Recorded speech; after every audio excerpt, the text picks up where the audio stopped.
బులెటిన్లో డీటెయిల్ చూస్తే సికింద్రాబాద్ ఉజ్జయిని మహంకాళి అమ్మవారి లష్కర్ బోనాల ఉత్సవాలు వైభవంగా కొనసాగుతున్నాయి. అమ్మవారికి బోనాలు సమర్పించేందుకు భారీ సంఖ్యలో భక్తులు ఆలయానికి తరలివస్తున్నారు. ప్రభుత్వం తరఫున ముఖ్యమంత్రి రేవంత్ రెడ్డి అమ్మవారికి పట్టు వస్త్రాలు సమర్పించారు. ఉత్సవాల సందర్భంగా 2 రోజుల పాటు సికింద్రాబాద్లో ట్రాఫిక్ ఆంక్షలు అమలు చేయడంతో పాటు సుమారు 2000 మంది పోలీసులతో ప్రత్యేక బందోబస్తును ఏర్పాటు చేశారు. పార్టీలకు అతీతంగా నేతలు అమ్మవారిని దర్శించుకున్నారు. మరింత సమాచారం మా ప్రతినిధి హరికృష్ణ అందిస్తారు. తెలంగాణ ప్రతీక అయిన బోనాల జాతర అంగరంగ వైభవంగా జరుగుతుంది. ప్రతి ఏటా కూడా ఈ యొక్క జాతరని హైదరాబాద్లో ప్రత్యేకంగా అంగరంగ వైభవంగా నిర్వహిస్తుంటారు. ఈ ఏడాది అదేవిధంగా కూడా అంగరంగ వైభవంగా నిర్వహిస్తున్న దృశ్యాలు మనం చూడవచ్చు. ప్రత్యేకంగా సికింద్రాబాద్ ఉజ్జయిని మహంకాళి అమ్మవారి దర్శించుకోవడానికి భారీ సంఖ్యలో ప్రజలు పెద్ద ఎత్తున ఇక్కడికి భక్తులంతా కూడా వస్తున్న దృశ్యాలు మనం విజువల్స్లో గమనించవచ్చు. ఈ ఏడాది గతం కంటే ఈ ఏడాది అంగరంగ వైభవంగా జరుపుకునేందుకు అమ్మవారికి తమ భక్తులు ఏదైతే కోరికలు తీర్చాలని, రాష్ట్రం సుభిక్షంగా ఉండాలని, ప్రజలంతా కూడా సంతోషంగా ఉండాలని అటు ప్రభుత్వంతో పాటు ఇటు పెద్ద ఎత్తున శివసత్తులంతా కూడా ఇక్కడికి వచ్చి అమ్మవారికి తమ ఈ యొక్క బోనాలు అనేది సమర్పిస్తూ ఉంటారు. అయితే ఈ ఏడాది కూడా పెద్ద సంఖ్యలో భారీ ఎత్తున ప్రజలంతా కూడా ఇక్కడికి వచ్చి అమ్మవారిని దర్శించుకుంటున్న దృశ్యాలు మనం గమనించవచ్చు. ఉదయం నుంచి కూడా రద్దీగా ఈ యొక్క ప్రాంతం మొత్తంగా కూడా నిండిపోయింది.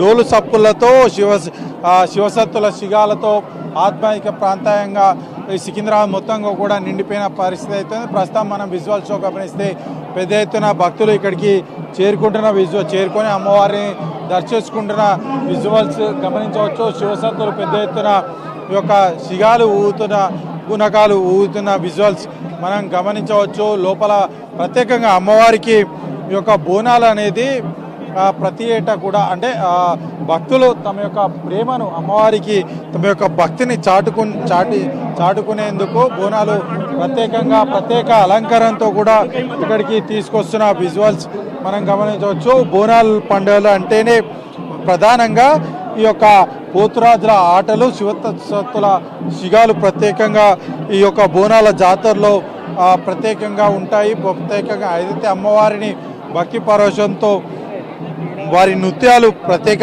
ఆకర్షణగా ప్రతి ఏటా కూడా నిలుస్తాయి. ఈ ఏటా కూడా పెద్ద ఎత్తున శివసత్తులు, జోగినీలంతా కూడా బోనాలు తీసుకొని పెద్ద సంఖ్యలో కూడా ఇక్కడికి వస్తున్న దృశ్యాలు గమనించవచ్చు. ఉదయం నుంచి కూడా భారీ సంఖ్యలో ఇక్కడికి భక్తులంతా కూడా చేరుకుంటున్నారు. దాదాపుగా భారీ సంఖ్యలో దాదాపు లక్షల్లో కూడా ఈ యొక్క భక్తులు వస్తున్న నేపథ్యంలో కూడా పోలీసులు భారీ బందోబస్తు ఏర్పాటు చేశారు. 2500 మంది పోలీసు బలగాలు ఇందులో పాల్గొంటున్నాయి. నిరంతరం CCTV పర్యవేక్షణలో కూడా ఈ యొక్క జాతర అనేది కొనసాగుతుంది. ఎందుకంటే భక్తులకు ఎట్లాంటి అసౌకర్యాలు చెందకుండా ఉండేందుకు నిరంతరం అంటే అన్ని శాఖల సమన్వయంతో అటు రెవెన్యూ కావచ్చు, మున్సిపల్ కావచ్చు, అదేవిధంగా విద్యుత్ శాఖ కావచ్చు, అదేవిధంగా ఆరోగ్య శాఖ కూడా కావచ్చు, అందరూ కూడా ఇక్కడ సమన్వయం చేసుకొని భక్తులకు ఎలాంటి ఆటంకం లేకుండా కూడా నిర్వహించేందుకు పూర్తి స్థాయిలో ఏర్పాటు చేశారు. అయితే ప్రత్యేకంగా పెద్ద ఎత్తున ఇక తొట్టెళ్ళు